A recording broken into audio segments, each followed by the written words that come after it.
वालेकुम। आप देख रहे हैं YouTube channel cricket with smile. ख़त्म ही हो गया पाकिस्तान का सफ़र T20 वर्ल्ड कप के अंदर। अब दूसरों पे डिपेंडेंट है कि वो इससे हार जाए तो वो उससे हार जाए। पता नहीं कभी हम आराम से क्वालिफाई क्यों नहीं कर पाते और हर टूर्नामेंट में हम जलील ही हो रहे हैं पिछले कुछ टाइम से। सबसे पहले स्टार्ट कहाँ से करें? टॉस से करें स्टार्ट। जब टॉस पे पहले बॉलिंग करनी होती है वहाँ बैटिंग कर लेते हैं, जब पहले बैटिंग करनी होती है वहाँ बॉलिंग कर लेते हैं। कंडीशंस बैटिंग के लिए अच्छी थी, थोड़ा बहुत स्पिनर के लिए टर्न मौजूद था, फास्ट बॉलर्स के लिए बाउंस मौजूद था। बाद में डीओ भी आई है, तो पहले टॉस जीतकर बॉलिंग करना ज़्यादा बेहतर रहता है यहाँ पर चूँकि हमारी बैटिंग ऐसी है, रन चेज में हम फारिग हैं, तो हम पहले बैटिंग करने की बात करते हैं। चलो वो फैसला कर लिया पहले बैटिंग करने का।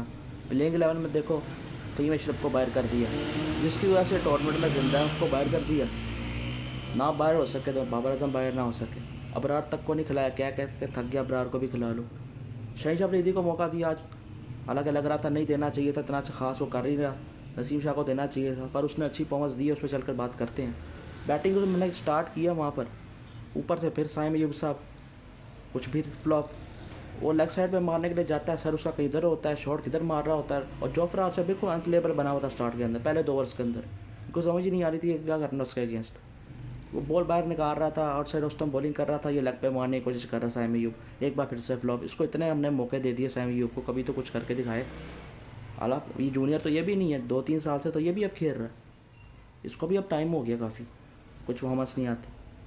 फिर सलमान अली आगा साहब आते हैं नंबर 3 पर, वो भी कुछ नहीं कर पाते, वो भी जल्दी निकल जाते हैं। वो उनकी भी कोई जगह नहीं बनती T20 टीम के अंदर, वो कैप्टन है इसलिए खेल रहे हैं बस, वरना तो कोई इतना का चांस नहीं है यहाँ पर। फिर ग्रेटेस्ट बैट्समैन आते हैं पाकिस्तान की हिस्ट्री के, वो 24 बॉल पर 25 रन बना के निकल लेते हैं। स्टार्ट अच्छा मिलता है उनको। आज साथ साबिदा फरहान भी खड़ा हुआ था, वो टूर्नामेंट का इस वक्त हाई रन स्कोर है, वो कोशिश अच्छी बैटिंग कर रहा है, वो कुछ ना कुछ कोशिश कर रहे हैं। दो में काना नजर साहब है उसका, ठीक है उसका 50 भी स्लो था, तो बाकियों ने इतना कबाड़ा किया तो मैं उसको क्या बोलूँ स्लो बोलना है। बाबर आजम को आदिल रशीद इतना तंग करते हैं, हालांकि उससे पहले तंग करने से पहले बाउंड्रियाँ वाली बॉलिंग कर रहे होते हैं कि चौका मार लो मुझे मार लो। हाफ वॉलीज है, ट्रैकर्स हैं, फुल टॉस भी कर रहा था आदिल रशीद, पर उस पर भी कोई नहीं कर पा रहे थे हम। चेहरे पे टेंशन इतनी नज़र आ रही है, घबराए हुए पहले से खेल रहे हैं। हालांकि डू और डाई मैच ज़रूर था, इंग्लैंड के लिए भी डू एंड डाई था, उनको भी पता था ये वाला मैच जीतेंगे तभी चांस बनेगा, न्यूजीलैंड का केस जीतना मुश्किल है। पर बाबर आजम साहब फिर से बच गए गुगली से, तो अगली बॉल पे अगले ओवर में आउट हो जाते हैं। फ़खर जमान आते हैं, अच्छी थोड़ी बहुत इनिंग्स खेलते हैं, आज हमने उनको फिर से खिला दिया था, वो कुछ अच्छी छोटी सी इनिंग्स खेल के जाते हैं। फरहान भी आउट हो जाता है। 17 ओवर में हमारा 140 पे 5 था 17 ओवर के अंदर। हमने काफ़ी सिंगल डबल मिस किए थे, काफ़ी डॉट बस वहाँ पर हो गई थी, इंग्लैंड काफ़ी मिस फील्ड कर रहा था, चौके हो रहे थे, कैच भी ड्रॉप हुआ था। फिर आखिरी 3 ओवर में फिनिश अच्छा नहीं किया। 140 हो 17 ओवर में, 170 के ऊपर तो जाता है ना, 175 तक तो बनना चाहिए था, 180 तक तो बनना चाहिए था। हम रन शॉर्ट थे, 164 हमने बनाया। एंड में उन्होंने अच्छी बॉलिंग की, सैम करन वगैरह ने, आर्चर वगैरह ने, ओवरटन वगैरह ने। लियाम डॉसन ने 3 विकेट्स निकालती, वो और अच्छी बॉलिंग करके चला गया। तो अच्छा किया नवाज़ ने बैटिंग में कुछ खास किया नहीं रहा, नवाज़ का टूर्नामेंट भी कोई इतना खास चल नहीं रहा, उससे पहले अच्छा वो कर रहा था। शदाब ने अच्छा सा कैमियो खेला बैटिंग के अंदर, तो रन वहाँ पर बन गए 164 पर। हमें पता था 164 ऐसा चेज भी हो जाता है। रन सही लेना, आपको पहले कहा था हमारे बैटर लगा कर देंगे तो हमारी बॉलिंग डिफेंड कर पाएगी, पर आज हमारी बॉलिंग पे भी सवाल है, अगर बैटिंग पे है तो। बॉलिंग में आ जाते हैं शहीन अफरीदी, गुड लेंथ पे बॉलिंग करते हैं, फुल लेंथ से बाहर निकलते हैं, अच्छी बॉलिंग करते हैं, ऊपर से विकेट्स निकाल के देते हैं 3। सलमान अली आगा दूसरे एंड से सलमान मिर्ज़ा को हटा देता है, 1 ओवर करवाने के बाद साइम को लाता है। चलो उस मूव से आप कह सकते हो कि कैच निकल गया, कैच ड्रॉप हुआ उस ओवर के अंदर, वो मूव काम कर गई थी। मगर फिर मुझे समझ के बाहर है कि ये उस्मान तारिक को क्यों बार बार हटा देते हैं। उस्मान तारिक को लेट लेकर आते हैं बॉलिंग के अंदर, वो विकेट निकालता है, उसको फिर हटा देते हैं। एक तो शदाब को उस्मान तारिक से पहले बॉलिंग पे लाया जाता पावर प्ले के बाद, पावर प्ले ख़त्म होने के बाद ही उस्मान तारिक को बॉलिंग देनी चाहिए थी। और ये शदाब खान को पता नहीं क्या इनके अंदर है, शदाब खान से इतनी ज़्यादा फीवर उसको करते रहते हैं, उसको पहले बॉलिंग पढ़ाते हैं। पर सलमान मिर्ज़ा को दूसरा ओवर नहीं दिया जाता पावर प्ले के अंदर, ये बड़ा काम ख़राब है। अच्छा गुड लेंथ पे बॉलिंग कर रहे थे, अच्छी कर रहे थे वहाँ पर ये विकेट्स भी मिल रही हैं। पर है इंग्लैंड की तरफ से एक ही बैटर खड़ा हुआ, उसका मैरी बुर का, जिसको अब नहीं बना के दिया हुआ, उनको हमारे खिलाफ ही चलता है, उसने 100 मार दिया, उसके इर्द गिर्द भी विकेट्स गिर रहे थे, हम तो ऐसे उसको निकाल ना पाए। पर सिंगल पे डबल, सिंगल डबल, कितना ज़बरदस्त 20 डबल रन बनाए उन्होंने। स्ट्राइक रोटेशन ऊपर से मिस फील्ड हमने भी बड़ी की है आज, दोनों टीमों में मिस फील्ड की हैं आज। पर वो जो सिंगल डबल कन्वर्जन थी ना, वो बहुत ज़बरदस्त थी, क्योंकि जो हमने नहीं की आज। ऊपर से शदाब और नवाज़ की बॉलिंग, पहले ओवर में नवाज़ को 17 रन पड़ जाते, चलो गलत बॉलिंग भी दी, सलमान अली आगा ने गलत कैप्टनसी की, पर जिसको दी वो भी सीनियर प्लेयर था, उसने भी कुछ नहीं किया। शदाब को 3 ओवर 31 पड़े हुए हैं, वो भी कुछ खास नहीं। मर भर के यहाँ पर विकेट उस्मान तारिक 2 निकालता है वहाँ पर, तो फिर हमारा कुछ चांस बन रहा था वहाँ पर, मगर फिर वही तमाशे, इस फील्ड ने फिर चौके छक्के हमारे ये एक्सपीरियंस बॉलर शताब नवाज मार खाई जा रहे हैं।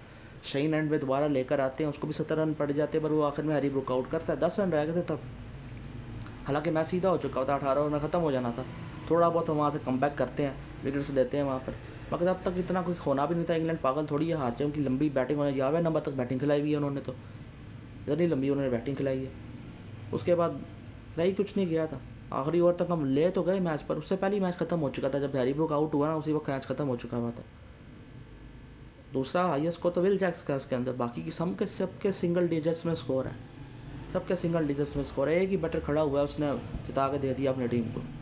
विकेट्स इसके इर्द गिर्द कर रहे हैं, उतना सेंसिबली खेला है वो। उस्मान तारिक को बड़ा अच्छा खेला है वो, उसके खिलाफ रिस्क नहीं उसने लिए, जो ले रहा था रिस्क आउट हो रहा था। आखिरी ओवर उस्मान तारिक का बुरा था, उसको मार पड़ गई, बट वो उतना बड़ा रीज़न, इतना ही सीनियर हमारे रीज़न है। सबसे ज़्यादा कसूरवार तो सलमान अली आगा की कैप्टनसी और बैटिंग है। फिर साइम यूब 3 साल से खेल रहे हैं, सीनियर है। बाबर आजम कितने टूर्नामेंट हो गए, कुछ नहीं किया। शदाब नवाज सीनियर प्लेयर है, फिर कुछ नहीं किया। गलत प्लेइंग 11 खिलाई, गलत टॉस पर डिसीजन लिया यहाँ पर। शहीन ने ज़रूर अच्छा कर दिया, पर ओवरऑल उसका भी टूर्नामेंट बुरा है। अब तो न्यूजीलैंड हार जाए बस, ये क्या तमाशा है इनका। वो क्यों हारे, वो पागल है, वो हार जाए। अगर इंग्लैंड ने न्यूजीलैंड को हरा दिया, न्यूजीलैंड श्रीलंका को हरा देगा, तो बात में रन रेट पे आ जाएगी। रन रेट के मामले में तो हम वैसे ही पागल हैं, हम तो वैसे ही इतना नहीं सोचते हैं रन रेट को। तो हमारा अगर चांस थोड़ा बहुत भी है ना, तो न्यूजीलैंड दोनों मैच हारे, पर वो क्यों हारेगा। कल न्यूजीलैंड और श्रीलंका का मैच है, दुआएं यही होगी सारे लोगों की कि श्रीलंका हरा दे न्यूजीलैंड को, पर न्यूजीलैंड पागल है जो हार जाए। वो की टीम 1000 गुना बेहतर है इस टीम ग्रुप में जितनी भी टीमें हैं। उस दिन हमारा उनसे मैच नहीं हुआ, वरना हमने वो मैच हार जाना था। वो मैच हारना था, इस वक्त हम टोटली बाहर होकर बैठे होते थे। वो एक पॉइंट हमें मिल गया बस बारिश की वजह से।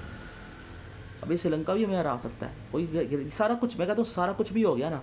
अगर न्यूजीलैंड अगर दोनों मैच भी हार गया, ये एंड में श्रीलंका से हार जाएंगे, देख लेना आप। इनका ये हाल है, ये फ़कत फ़हीम अशरफ की वजह से यहाँ तक पहुँचे हुए हैं। उसको भी उन्होंने बाहर कर दिया, वो कैच ड्रॉप हुआ है, वो भी रीज़न है, वो भी पकड़ लिया होता, ये अभी तक यहाँ भी नहीं खड़े होते। तो नज़र शक्लों पे नज़र तो आए ना, थोड़ा सा टेंशन, इतनी घबराहट नज़र आ रही है। ठीक है, मैच क्लोज ज़रूर गया, फाइट ज़रूर नज़र आई यहाँ पर जो गलतियाँ की हमारे सीनियर्स ने मरवाया ना, सीनियर्स ही मरवा रहे हैं। इंडिया वाला मैच सीनियर ने मरवाया, नेदरलैंड वाला मैच भी ऑलमोस्ट सीनियर ने मरवा देना था, ये वाला मैच भी सीनियर्स ने मरवा दिया। Shadab Nawaz senior player, Babar Azam senior player है, सलमान अली का भी कब से खेल रहे हैं, वो भी सीनियर ही है। साइम यूब को भी 2-3 साल हो गए, सीनियर है सारे ये। जब शहीन ने कुछ अच्छा कर लिया आज, हालांकि वो अच्छा कर रहा था, दूसरे एंड से भी सपोर्ट मिलना चाहिए था, पर नहीं। सलमान रजा ने मेरी अच्छी बॉलिंग नहीं, पर वो सीनियर बॉल नहीं है ना, ज़्यादा सीनियर ने ज़्यादा मरवाया। जब सीनियर ऐसे कर रहे हो तो मैं जूनियर को क्या बोलूँ यहाँ पर। नहीं अच्छी बॉलिंग है सलमान रजा ने, पर सीनियर्स वर्क की परफॉर्मेंस चेक कर लें यहाँ पर। पता नहीं अबरार को मैं क्या थक गया। अबरार उस्मान तारिक दोनों मिलकर खेलते, अच्छी परफॉर्मेंस होती। स्पिनर शदाब नवाज से अच्छी बॉलिंग कर लेता अबरार। उस्मान तारिक एक एंड से लगा होता, एक एंड से अबरार लगा होता, ख़त्म कर देता इंग्लैंड को। ऊपर से रन भी 180 तक लगाने चाहिए थे। तो ओवरऑल सब कुछ हुआ है यहाँ पर, captaincy, batting, bowling, playing 11 choose करने के मामले में, टॉस के मामले में। अब तस्बीहां पकड़ के बैठो, रमज़ान की बातें करो, एंड में ये सारा बाहर होके बैठे होंगे। न्यूजीलैंड इनके डिज़र्व नहीं करते ही आगे जाने, इस तरह की क्रिकेट इन्होंने खेली है। इस तरह की टीम पहुँचेगी, इसके बाद बैटिंग कोई नहीं है। एक सादा फरहान पे डिपेंडेंट है, वही रन बना के दे रहा है। जिस दिन मैच में वो नहीं चला, उस दिन पूरे मैच, उस दिन 114 रन पे हमने निपट गए थे। तो बाकी तो स्टेप अप करें कोई, समझ के बैठ। साथ तो साइम अयूब ने बॉलिंग में भी कुछ नहीं किया, हाँ, तो वहाँ भी उसको रन पड़ रहे थे। वहाँ पर बड़ा मैच आया हुआ है, डू एंड डाई मैच है। अब देखते हो सीनियर प्लेयर्स की तरफ, वो स्टेप अप करेंगे। कोई यंग प्लेयर भी स्टेप अप करके दिखा सकता है, पर स्टेप अप भी नहीं करना। वो हैरी ब्रुक को देखो, वो कर गया, उसके इर्द गिर्द विकेट्स गिरते गई हैं, पर वो कितना अच्छा लेके चला मैच को, कितना अच्छा तेज़ भी खेला, इतना ज़बरदस्त सेंचुरी उसने मारी है। वो एंड पे आउट, बस आउट हुआ तभी जाके थोड़ा इंटरेस्टिंग बना, वरना नहीं बनना था। ये 2 ओवर पहले मैच ख़त्म हो चुका था। भाई कैसे तो भी बड़े सवाल है कि इतना फेवर शदाब खान को क्यों है, बाबर आजम को क्यों, सलमान अली का फेवर करते हैं, ये क्यों खेलते हैं। सुफियान मुकीम के साथ ज़्यादती करके बाहर किया उसको, हसन नवाज़ को ओपन पे खिला के मिडल में खिला के उसको नीचे करके बाहर कर दिया, ये सही था। ज़ाती नहीं, अब्बास अफरीदी के साथ, वसीम जूनियर के साथ, आज एक पेसर कम था, समझ के बाहर है। कितने लोगों के साथ ज़ातियाँ और होंगी इन लोगों के लिए।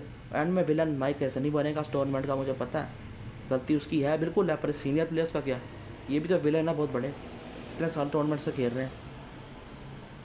क्या इनकी जिम्मेदारी कोई नहीं बनती यहाँ पर, ये स्टेप अप करते इस मैच के अंदर। अगर कोई एक बैट्समैन खड़ा हो किया तो उसका सही तरह साथ तो दे दो। एक घंटे से डॉट बॉल्स की दुकान ही खुल जाती है।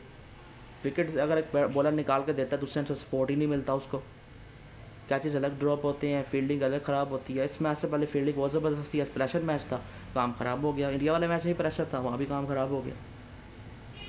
अभी डिफेंड करने वाले आज भी डिफेंड करेंगे। एक फैन को लगता है बदतमीज़ किस्म का, वो कहेगा सिर्फ हमारे वाले कोई बोलते हैं, बाकी किसी को नहीं बोलते। आज सबको ही बोला जा रहा है। मैंने तो किसी एक बंदे को इस वीडियो के अंदर नहीं बोला, सबको ही बोला है। सीनियर्स में सारे शामिल आ रहे हैं। फिर फ़कर ज़मान ने चलो 25 रन बना ली, पर उसने भी कोई ओवरऑल टूर्नामेंट में कुछ अच्छा नहीं करना था। अगर उसको मौका दिया जाता वो भी कोई ख़ास नहीं कर रहा। उस्मान तारिक कुछ अच्छा कर रहा है। चलो अबरार का एक ही मैच बुरा गया है, उसको बाहर किया। सुफियान का भी एक ही मैच बुरा गया था, उसको बाहर कर दिया था। अगर समझ ही नहीं आती। बैटिंग कभी कभी 9वें नंबर पे खिलाते हैं, कभी 8वें नंबर तक खिलाते हैं। जितनी मर्जी बैटिंग लंबी खिला लो, कुछ नहीं होना। जो ऊपर वालों ने कुछ नहीं किया, मिडल ऑर्डर ने कुछ नहीं किया, तो नीचे वाले भी कुछ नहीं करेंगे जो लंबी खिला रहे हो। अब अगले मैच में पता नहीं क्या होना है। कल ये उम्मीदें लगाएं श्रीलंका हरा दे न्यूजीलैंड को, या इंग्लैंड हरा दे न्यूजीलैंड को। वैसे तो इनके वैसे सारा कुछ हो भी जाए, न्यूजीलैंड ने हरा भी दिया न्यूजीलैंड को, श्रीलंका ने हरा भी दिया न्यूजीलैंड को, ये श्रीलंका से हार जाएंगे।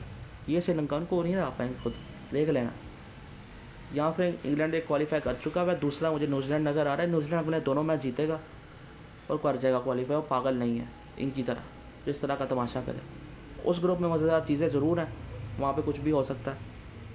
इंडिया भी डिपेंडेंट ज़रूर है, पर साउथ अफ्रीका वेस्ट इंडीज़ को मोस्ट लाइकली हरा देगा। और इंडिया और वेस्ट इंडीज़ का जो मैच होगा ना, वो नॉकआउट बनेगा। वहाँ से जो जीतेगा तो क्वालिफाई कर जाएगा। बाकी पाकिस्तान का जो सफ़र है इस T20 वर्ल्ड कप में ऑलमोस्ट ख़त्म है। बस ये दुआओं के जरिए ज़िंदा है कि क्वालिफिकेशन सिनारियोस बन जाए हमारे लिए, दूसरे हार जाएँ तब हम आगे जाएंगे। खुद ना जीतना तुम्हारे लिए जितना था कि आज से मैच जीत जाते तुम आगे चले जाते। तुमने वो भी काम कर अपने लिए करके नहीं दिया। तुम्हारे लिए बारिश भी हो गई, तुम कहते हो कुदरत का निज़ाम, रमज़ान वगैरह, तुम्हारे लिए बारिश हो गई। न्यूजीलैंड वाले मैच में सबसे टफ मैच था वो तुम्हारा, उससे तुम्हें 1 पॉइंट मिल गया था। आज तुम्हें बस इंग्लैंड को हराना था, जो तुम्हारी तरह क्रिकेट खेल रही है। उन्होंने बहुत गंदी फील्डिंग की है, जो उनके बैटर्स ने सिवाय हैरी ब्रूक के किसी ने स्टेप अप नहीं किया। वो भी बुरा कर रहे थे, पर हैरी ब्रूक ने इतना ज़बरदस्त खेल दिया, ये अकेले नहीं। थोड़ा बहुत सैम करन ने और विल जैक्स के साथ उसका दिया और किसी ने नहीं दिया। देख लो फिर, ये तुम्हारा तमाशा। बाकी इसी के साथ वीडियो करें लाइक, चैनल करें सब्सक्राइब। अल्लाह हाफ़िज़।